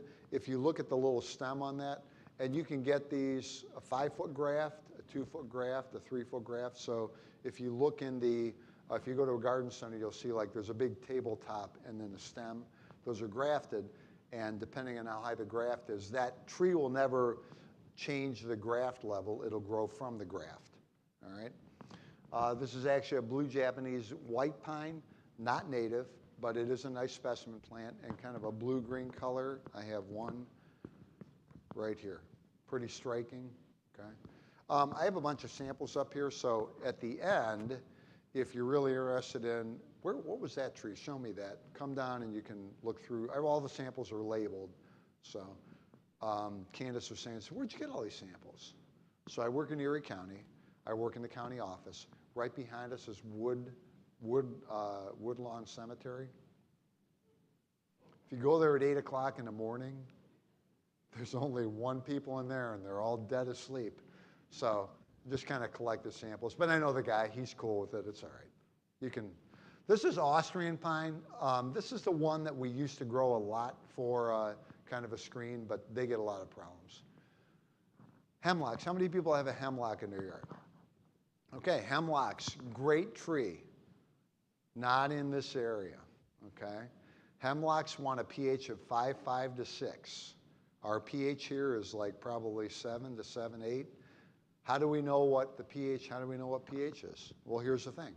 I have 8 minutes, but I have time for a joke. So this guy goes in to the local feed store and he buys 10 chickens. And he comes back a week later, he says, all 10 of my chickens died, okay? So he gives him 10 more chickens and he comes back a week later and he says, all 10 of my chickens died again. He gives him 10 more. And so finally he comes back and he says, yeah, they all died again. He says, you're gonna have to go see somebody like county extension agent. So he goes in to see the extension agent. He says, well, tell me what you did. And he says, well, the first chickens, I brought them home and I buried them up to their neck and they all died. He says, ah. He goes, what did you do with the second ones? He goes, well, I buried them all upside down with their feet sticking out of the ground and they all died. And he says, what did you do with the third ones? He goes, well, I just buried them all the way, all the way under and they all died. And the county extension agent says, well, have you done a soil test? So one of the things that will help to alleviate a lot of problems is do a soil test. Penn State offers a soil test. They're $10. You can mail them your soil. It comes back, and the most important things that you know is it low in, is it a low or high pH, and then are you low in phosphorus or potassium? Those are the three things that you're looking for. Most of the time, evergreens are not grown. If they're not doing well, they're not grown at a pH that they like. Canadian hemlock, this is actually in the cemetery. It's doing pretty well, okay? But this is actually in Northeast Ohio. That was the house that we used to live in. And those are all hemlocks that are, kind of shaped like little triangles there. But they were growing great. They were in a shady location, north side of the house. They weren't getting full sun, which is where they grow in their native area. They're an understory tree, or they're growing on the side of a mountain, on the shaded side of a mountain, okay? So again, hemlock, it's a nice tree. Canadian hemlock is one. This is what it looks like. There is one called Carolina hemlock. Do you think that's going to do better or worse than Canadian as we get warmer? Probably better, okay? The one thing that we do have is we do have something called hemlock woolly adelgid, and that is an invasive species that will kill hemlocks. It's killed most of the hemlocks in North Carolina, South Carolina, and it's kind of moving our way. It is down in Hocking Hills, and it is over by Holden Arboretum. There are some patches of it over there. So coming our way. There is a weeping variety of that. Okay, arborvitae. I have 6 minutes left. Green giant, emerald, and forever goldie. How many people have arborvitae in their landscape? A couple of you do. They make a great screen, okay? The one that we typically used to see all the time was giant arborvitae. And actually the one that I have up here, this is giant arborvitae right here, has some cones on it. These things will get 40 or 50 feet tall. They are very, very fast growing, and they will really, really take over a spot. The other one that we have is called Smargard, or it is emerald arborvitae, and those tend to be very, very tightly shaped, okay? So keep that in mind. Forever Goldie is a gold one. This giant arborvitae tends to have that real kind of feathery, like spaced out look. They are able to be sheared pretty tightly. This is actually a little screen. Those are, probably 30 years old, those trees. This is what the foliage looks like, okay? Now, this is why I put this picture in here. The one on the right-hand, so look at the picture on the right. You have that real big one. That is giant arborvitae. And you got the little baby one. That is an emerald, or a Smargard. So the emerald will tend to be very tight growing. The giant arborvitae will grow very much. But this is a row of Smargards. And who was the guy that had bagworms on his? Okay, so 1, 2, 3. Do you see the fourth one right there? And he's shorter than everybody. So I went over and looked at the top of that. This was 4 years ago. And I was saying, what's wrong with that? I kept looking, kept looking. loaded with bagworm. That guy is still a foot shorter than everybody else. And I missed it. I didn't scout for it, and I missed the bagworm on that. So just keep in mind that bagworm is a problem, and it will cause damage. Again, that's kind of that comparison. Emerald is the little one, giant is the big one. There is a gold tip one, Forever Goldie. And this is kind of a nice, if you like that gold look, some people like that, some don't. That's what that foliage looks like. Springtime, more striking, and then it will kind of go to more of a green in the summertime. False cypress. I have 4 minutes left. Just so you're aware, false cypress, when I worked at Klein Nursery, which I did after teaching 34 years, but before I came to Ohio State, I worked for a commercial nursery for a year doing inventory. We used to grow 40 different cypresses, okay? So the goal of plant selection is do your homework. Don't go to the garden center. I really like this. Buy it, bring it home. Now, where am I going to put that in my landscape? That is not how you want to approach it. You want to look in your books, you want to study, and then you want to look for somebody that has exactly the plant that you want. You're shaking your head. Have you done that before? Going into the garden center. I really like that. And then you get home, it's like, where are we going to put that? And how big does it get? And whatever. This is one that you commonly see in the front of a landscape, gold thread false cypress. You see these growing. You know, that's there is another one called bowling ball, which is another kind of a real tight grower like that. But false cypress, beautiful plant, feathery foliage. I always love this name. This is Chamaecyparis prolifera orianina. There's like 5 different things on that name. Now, you either like this or you don't. This is Nucatensis. These are actually in Pacific Northwest is where we came from. To me, that tree looks like it needs some water.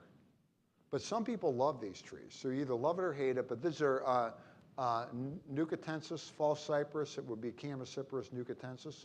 How many people have seen these? Again, it can be a specimen plant. Yeah, you can do that. This is Hinoki false cypress.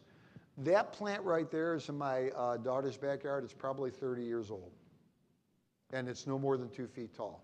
Japanese garden kind of really lends itself to kind of that real compact, almost topiary or bonsai look. So it's kind of a really cool plant. And these are those golden mops in a landscape. All right, junipers. Eastern red cedar, which is in the juniper family. Okay, this is the one that is native in our area. Guess what pH it likes? 8. Guess what pH all the rest of the junipers like? 5 to 6. This goes really well here. A lot of the other ones maybe not so much. All right, and this is eastern red cedar with a heavy berry set from last fall. Some of the ones that we see in the landscape, though, we have. So this is blue rug juniper. Kind of grows as a creeper, a low growing. It will do well in our area. That's the blue rug. This is skyrocket. A lot of times people put them on either side of their door, and it's a real tall, narrow one. There is one called pencil point that's even more narrow than this. That would be another one.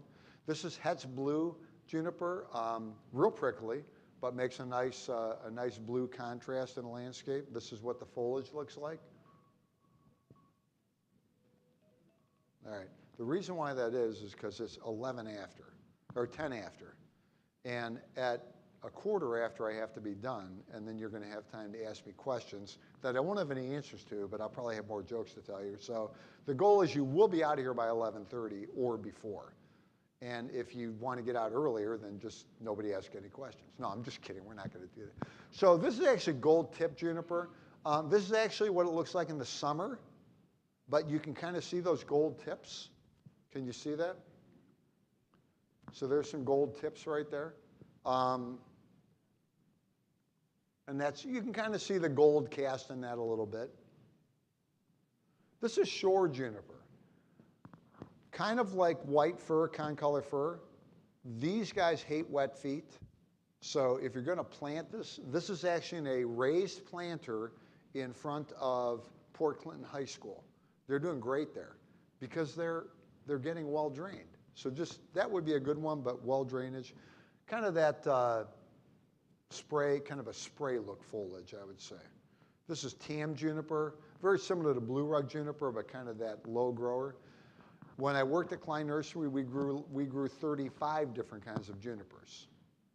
There's probably a juniper every color, every shape, every size that you want. Do your research and try to find what you're looking for. This one called Calgary Carpet, kind of a creeper, but it's a little more feathery looking. So broadleaf evergreens, and I have like 4 minutes, but the best part of that is that most of these won't grow in our area, except for like 2 or 3. So how many people love rhododendrons? Okay. If you're growing in Northeast Ohio or you're growing in Pennsylvania, have at it. If you're growing here in the middle of the state where a pH is too high, they're just going to get mad at you, and then they'll eventually die. Unless you plant them on the north side of your house in the shade. And there are a couple I've seen a couple in Lakeside that are doing pretty well, but they're on the north side of the house or in the shade. The roots freeze in a broadleaf evergreen in the wintertime. So if the roots are frozen, the sun is out and it's beating down on the plant is still transpiring, and it will desiccate because the roots are frozen in the soil. That's why they die in the wintertime, because they actually continue to try to grow, and there's no moisture for them to get. But a beautiful plant, rhododendron. This is actually, I took this picture, this is actually in Lakeside. I'm not sure what road it's in. I think it's over that way. You know when you come in the front entrance, and it's like you can't go down that way unless you walk down that way? I think it's down that road, going down toward the lake. But again, doing pretty well, and a good, that's quite a bit of buds on there for next year for flowers.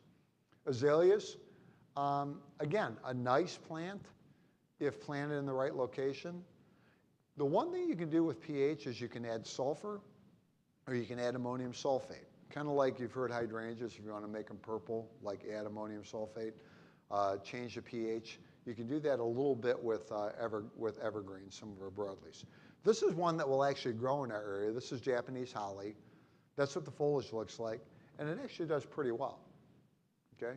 There is an American holly that is a native. When we talk about American holly, so there is one that's native, but it doesn't tend to be very compact. It's more of an upright tree grower, but it will grow in our area.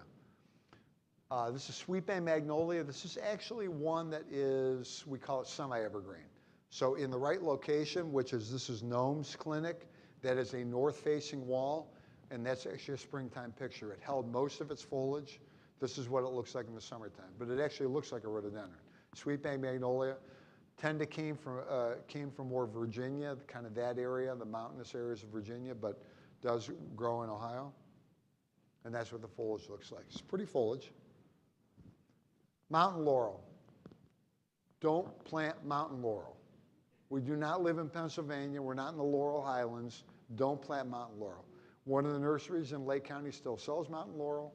I hope they're not selling it to any of you guys, because don't plant this. I love mountain laurel, but it doesn't grow in our area. Boxwood. How many people have boxwoods? I bet almost all of you do, yeah. So boxwood's the big no-no on boxwoods now is we have a couple problems with boxwoods. Who's heard of box tree moth? Box tree moth is in Michigan, it's in New York, it's in Pennsylvania. It's coming your way. It is a caterpillar. It will defoliate a boxwood in 2 weeks. So just keep an eye on it for it. They're easy to kill, they're easy to spray, they're just a caterpillar, but box tree moth is coming. They also get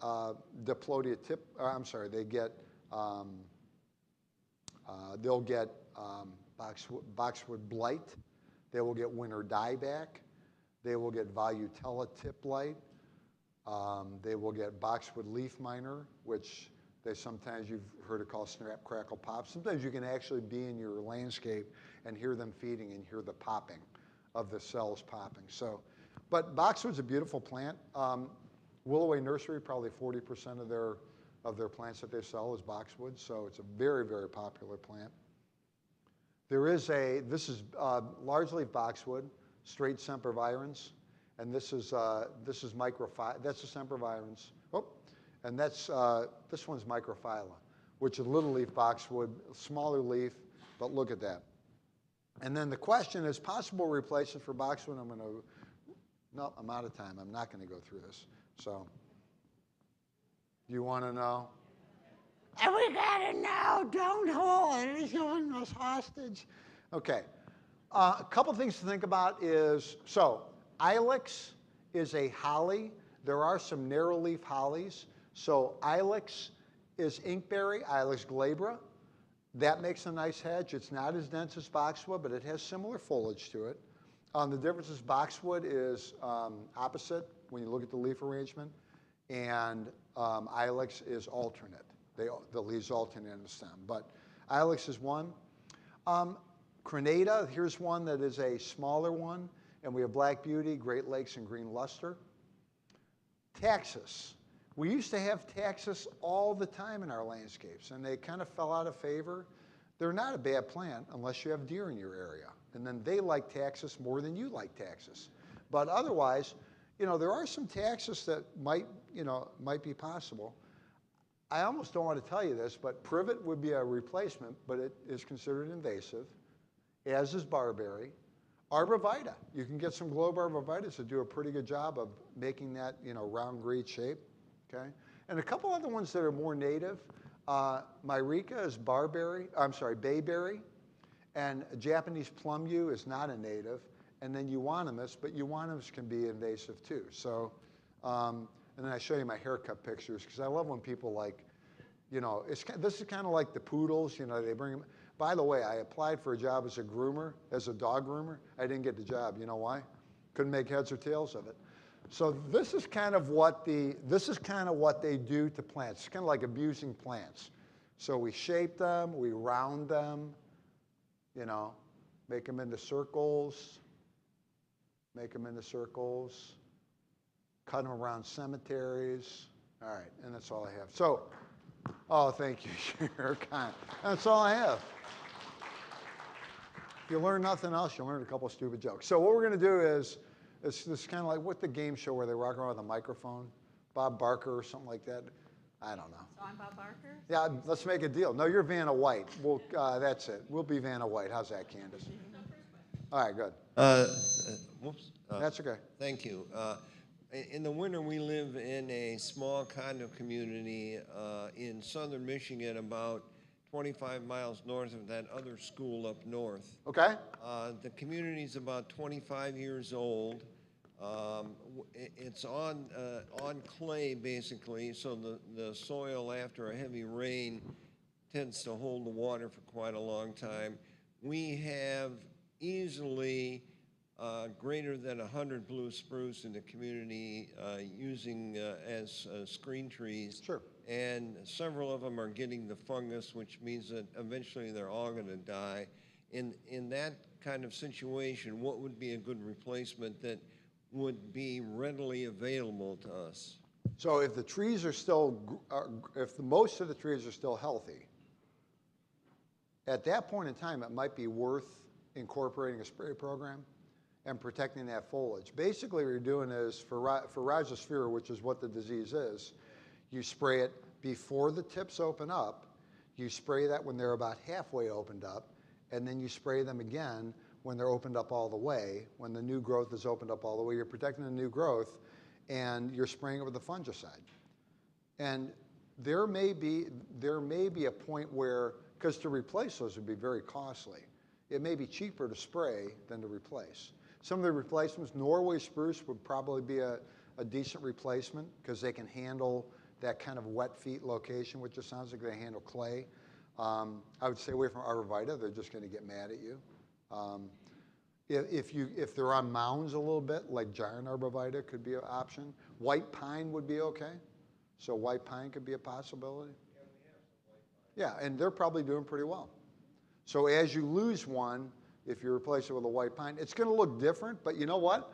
I'm more about diversity. One of the things that cities are starting to do is they're moving toward, it's not a row of cherries down the street.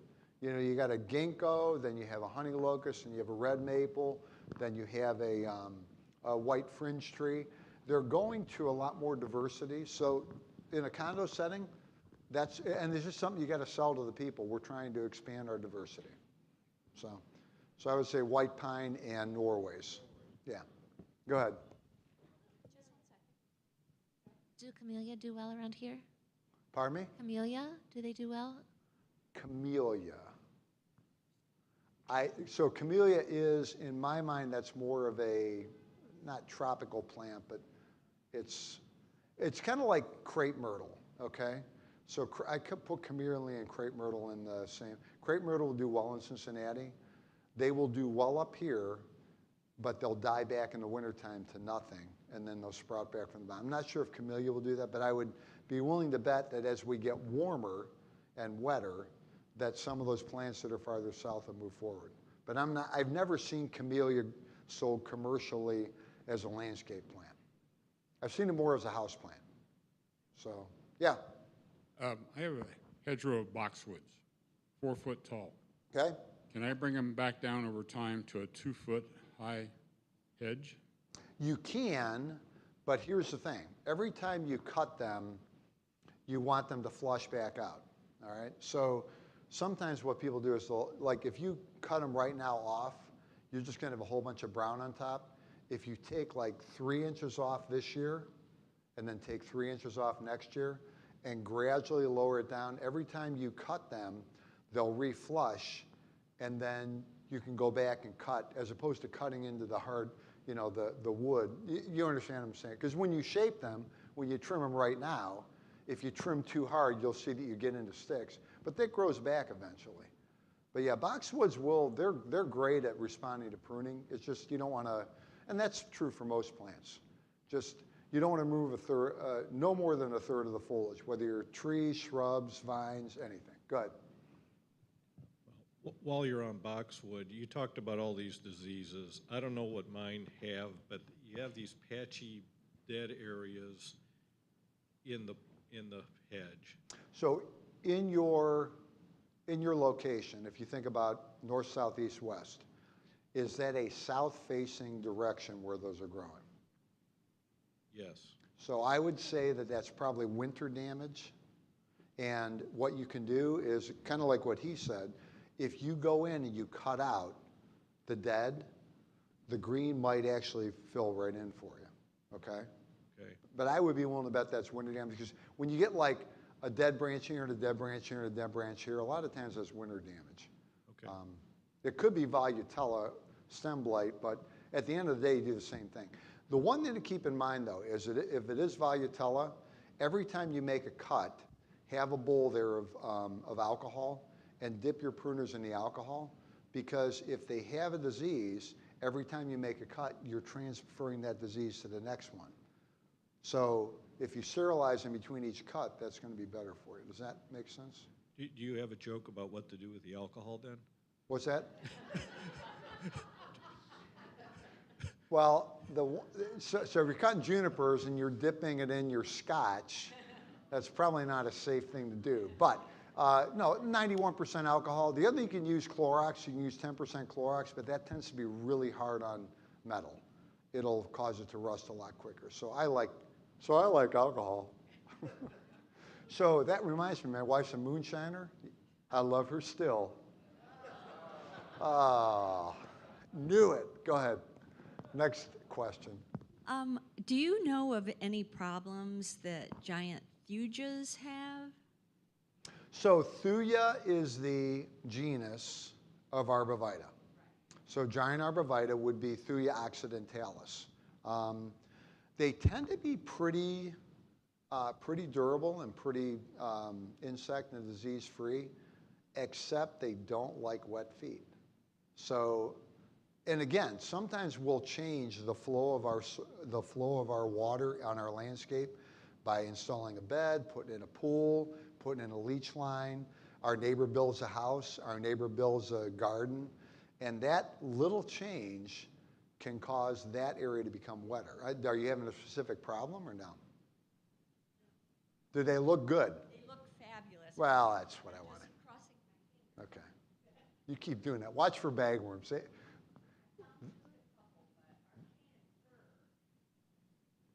Our Canaan fir was loaded. I mean, loaded. I didn't know what bagworms were.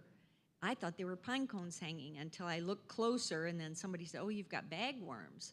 So well, I hand-picked, spent 2 hours hand-picking them off, and every year I did that, and now that tree is thriving. Okay.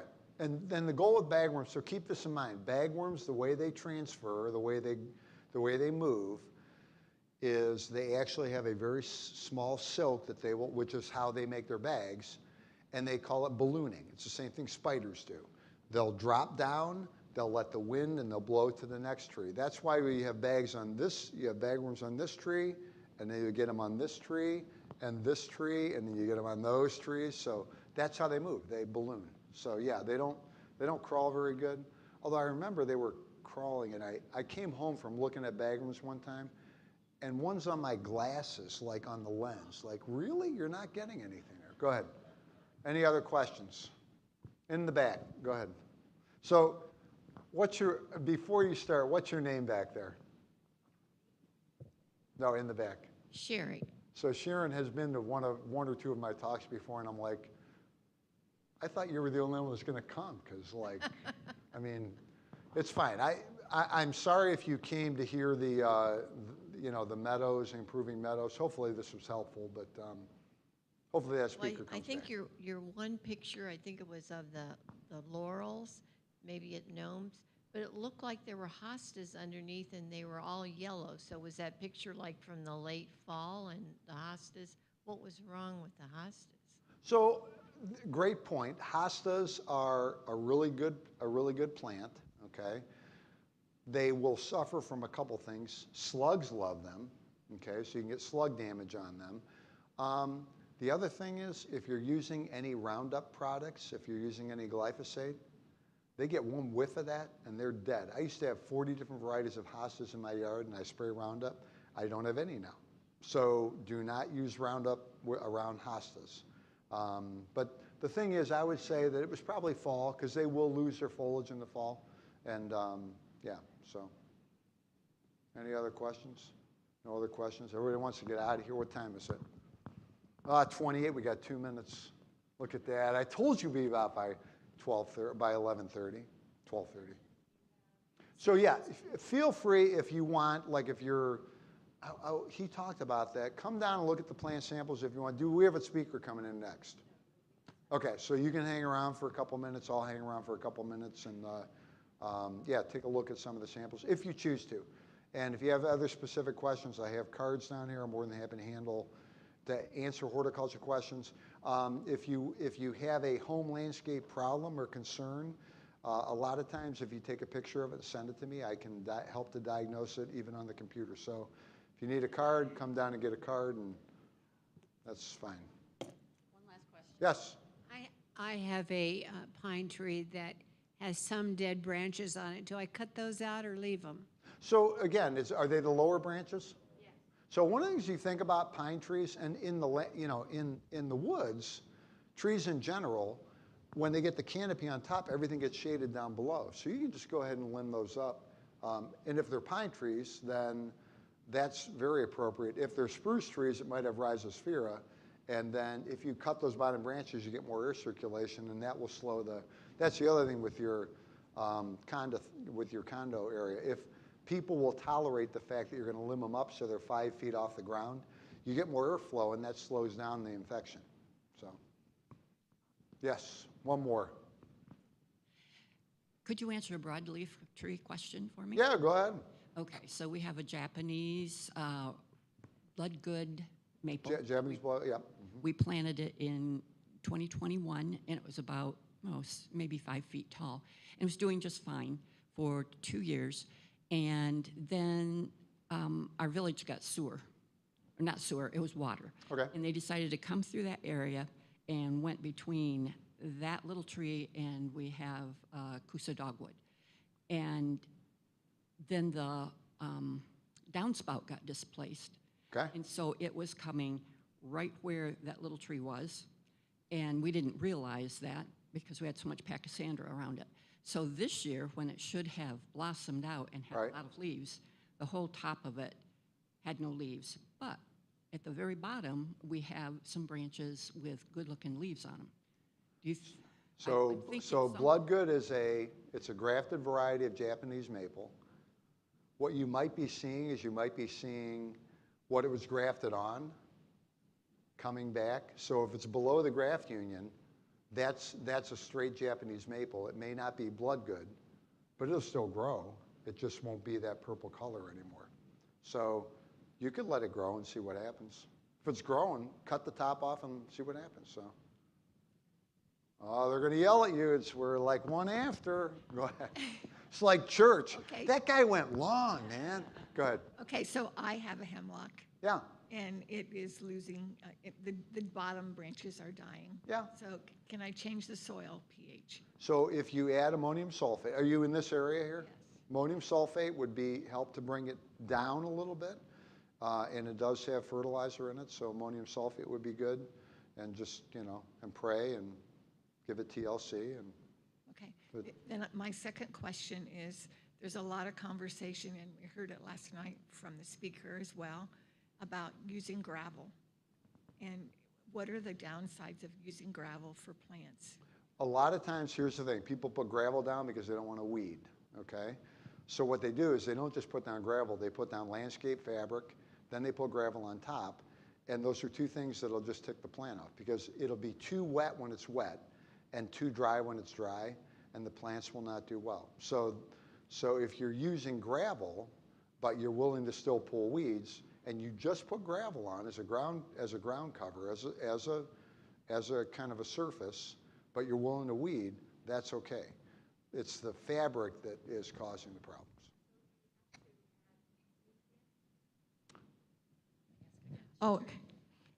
Oh, for the gravel? Yeah. Yeah, just you basically fertilize like you normally would. Basically, the gravel is going to be there. Just the water should go down through it. Okay, it could be. It's just like mulch, So, all right. Here's the thing. We're going to stop. If you have specific questions, come down and ask me. If you don't, thank you for coming. I appreciate you tolerating my humor, or whatever you call it. Okay.